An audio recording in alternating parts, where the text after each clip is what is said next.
50 сом киреше болсо сүйүнгөн күнүм болду. Анткени биринчи жолу ишканага киреше болуп атты эле. Эгер сиз продукцияңызды же товарыңызды дагы эле шаарыңыздын ичинде, дагы эле мамлекетиңиздин ичинде сатканы аракет кылып жатсаңыз, сиз дагы эле кембагал болуу үчүн аракет кылып жатасыз. Жумушту биринчи баштап жатканымда чөнтөгүмдө 6000 сом бар эле. 1,5 миң сомду арендага бердим, 3000 сом рекламага короткон болчумун. Анан калган акча менен иш башталды.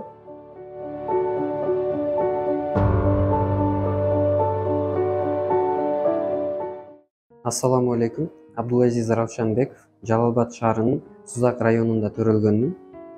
Компьютерге болгон кызыгуу биздин балалык кезден да бар эле. Биздин мейманканабызда компьютер болот эле. Бирок биз көп компьютер ойногонубузга байланыштуу ал мейманкананы култап коюшат эле. Кээде меймандар келгенде же ачык болгондо биз ичкери кирип, мейманкананын арка жагындагы терезесинин крючогун ачып коет элек. Кийин атам ишке кеткен маалда терезенин бийиктиги бир 2 метрдей болот эле. Эптеп шатынын тартып келип, ал терезеден чыгып алып, мейманканага кирип ойун ойнойт болчук. Кээде атам компьютерлерди оңдогону алып келет эле. Ал компьютерлерди жандырып көрөт элек. Эгер жанбаса, өзүбүздүн компьютерде бар болгон запчасть сайып жандырганга аракет кылат элек. Жанып кетсе, ичинен оюн издеп табып ойнойт болчук.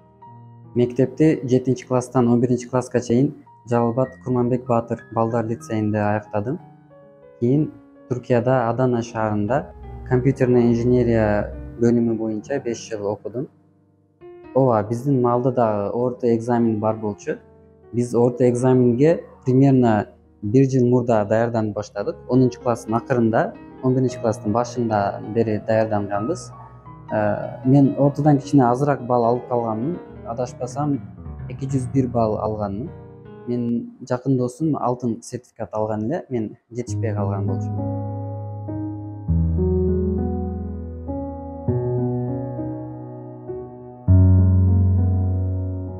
Түркиядан кайтканымдын себеби, биз үй бүлөдө 3 эркекпиз, үчөөбүз тең Түркияда окуганбыз.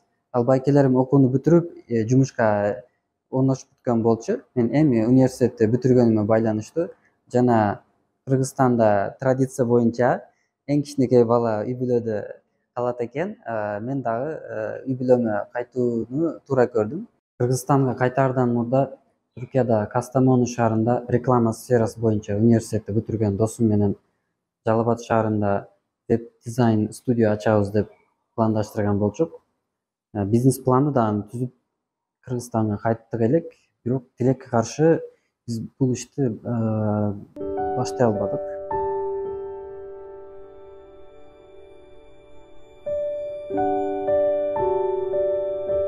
Ал досум өзүнө башка жумуш тапты.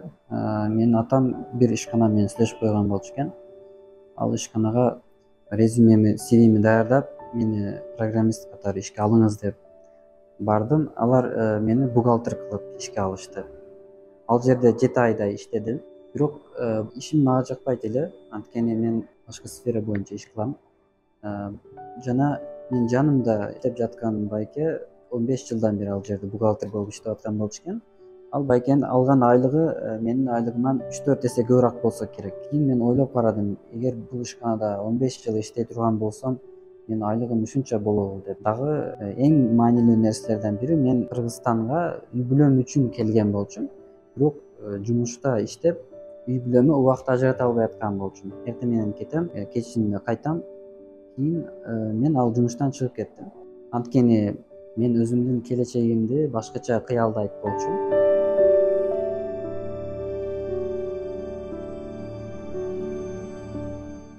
Иштен чыгып кеткенден кийин бүт убактымды үй бүлөгө короткон аракет кылдым. Кийин карасам, эркек киши акча табыш керек экен, үй бүлөгө нан көтөрүп келиш керек экен. Акыркы алган айлыгымдан 10 миң сомду беркитип койгон болчумун. Кийин карасам, 10 миң сом азайып 6 миң сомго түшүп калды. Күн сайын, убакыт өткөн сайын азайып атты акча. Кийин өзүмө айттым, менде ушундай жумуш болуш керек. Мен ал жумуш аркылуу тирикчилик кылышым керек жана каалаган убактымда үй бүлөмө убакыт ажырата алышым керек жана ал ишимди сүйүп аткарышым керек. Офис издеп баштадым. Кудайга шүгүр, Сузакта Ленин жактан бир офис арендага алдым. Жумушту биринчи баштап жатканымда чөнтөгүмдө 6.000 сом бар эле. 1,5 миң сомду арендага бердим. 3.000 сом рекламага короткон болчумун. Анан калган акча менен иш башталды. 50 сом киреше болсо сүйүнгөн күнүм болду. Анткени биринчи жолу ишканага киреше болуп эле. Ишкана ачам дедим, эч ким ишенбеди. Үй бүлөм да ишенбеди. Бирок ишенбесе дагы мага жардам беришип жатат эле. Атам акчадан башка бүт нерседен жардам берип атты, бирок акча бербей атты эле. Карыз сурасам бербей атты эле. Ишканада кирешеден чыгаша көп болсо, ишкана минуска карап кетет экен. Биздин ишкана да зыянга кирди.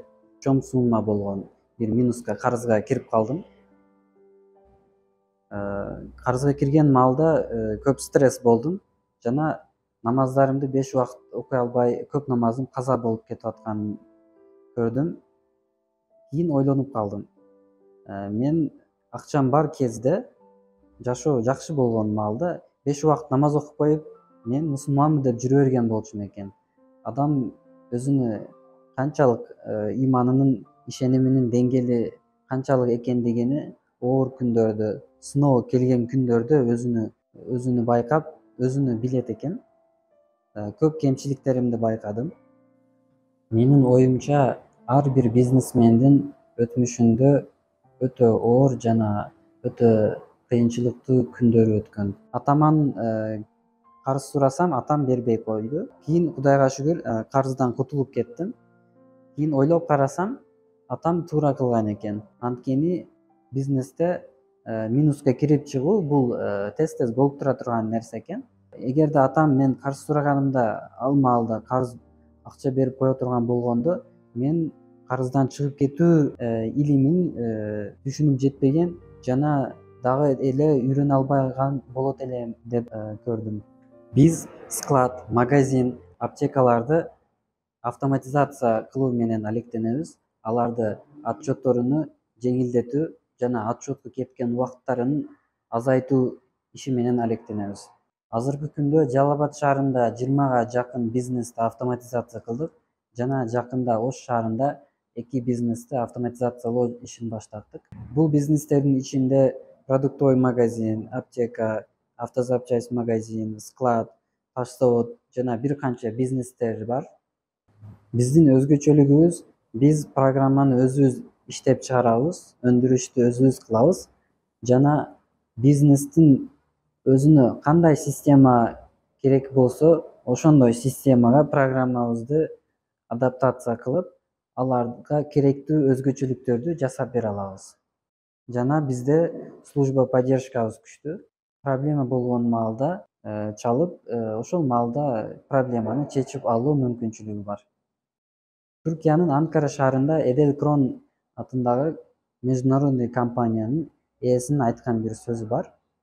Эгер сиз продукцияңызды же товарыңызды дагы эле шаарыңыздын ичинде, дагы эле мамлекетиңиздин ичинде сатканы аракет кылып жатсаңыз, сиз дагы эле кембагал болуу үчүн аракет кылып жатасыз деген. Биз 2023-жылы Кудай буйрса бүтүн дүйнөгө программабызды сатайлы деген планыбыз бар. Программабыз 45ке жакын тилге которулду. Анын ичинде арабча бар, английский бар, французский, немецкий, испанский, түркчө, орусча жана көп тилдер бар. 2024кө Кудай буйрса искусственный интеллект, жасалма аң сезим деген технологияны программабыздын ичине кошуп, дагы да бизнес ээлерине, алардын бизнесине консультация бере турган бир система, технологияны киргизели деген план бар.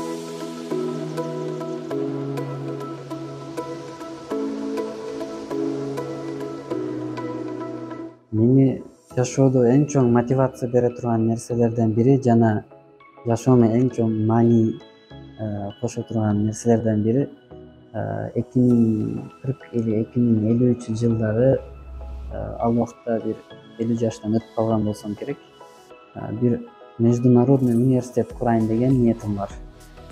Бирок ал университет кандай университет? Бир гана аялдар үчүн болот. Бунун себеби биз эркектер көбүнчө үй бүлө багыш керек, тирикчилик кылыш керек деп көп убактыбызды көчөдө, сыртта өткөрөт экенбиз. Биздин балдарыбызды тарбиясыны аялдарыбыз аткарат экен. Жана аялдарыбыздын бала тарбиялоодо мааниси өтө чоң экен. Аял кишинин дүйнө карашы чоң жана илми көп болсо, Кудай буйрса, коомубуз дагы да аң сезими жакшы болот деген ниеттемин. Жана жашоодо көп нерсе билбегендигибиз үчүн болот экен. Мен дагы Кудай буйрса, кызым болсо, ушундай университетте окутканды каалайт элем. Бизнес адамды көп тарбиялайт экен. Адам бизнестин ичинде көп кемчиликтерин байкайт экен. Жашоодо бир жолу болсо да бизнес кылып көрүүнү кеңеш берет элем. Жаштарга кеңешим, мен да бул кеңешке өтө муктажмын. Мен менен бирге бул кеңешти угууну каалайт элем. Жашоодо адамдын максаты болуш керек экен. Университеттин акыркы жылдарында биздин генеральный секретарь агайыбыз бар эле. Жашы улуу, бир 70ке жакын. Жанына тез барып турат элем. Ал агайыбыз айткан, максаты жок кемеге шамал пайда бере албайт деп айткан эле. Анын маанисине караганда, сиздер да жакшы билсеңиздер керек, мурда кемелер шамал менен жүрөт эле. Жана ал кеме деңизге чыккандан кийин бир максаты болот. Мен бул жака барам или бул жака барам деп. Эгер шамал сиздин максатыңыз жакка карай эсе турган болсо, сиз парусаларды ачасыз жана шамалдан пайдаланасыз. Эгер шамал максатыңызга тескери жакка эсе турган болсо, сиз парусаларды жабасыз. Анткени шамал сиз кетип аткан жолдон башка жакка алып салат. Эгер максатыңыз жок болсо, парусаңызды ар дайым ача турган болсоңуз, шамал сизди бул жактан урат. Кийин акырында деңиздин ортосунда айланып эч жакка бара албайсыз. Ушундай эле биздин азыр жаштарда эң көп байкалган нерселерден бири максаты жок болгондугуна байланыштуу. Бул жакка жүрүп көп убакытты өтүп кетип атат деп көрдүм мен. Сиздерге рахмат, бизге ушунчалык көңүл буруп, бизге убакыт ажыратканыңыздар үчүн.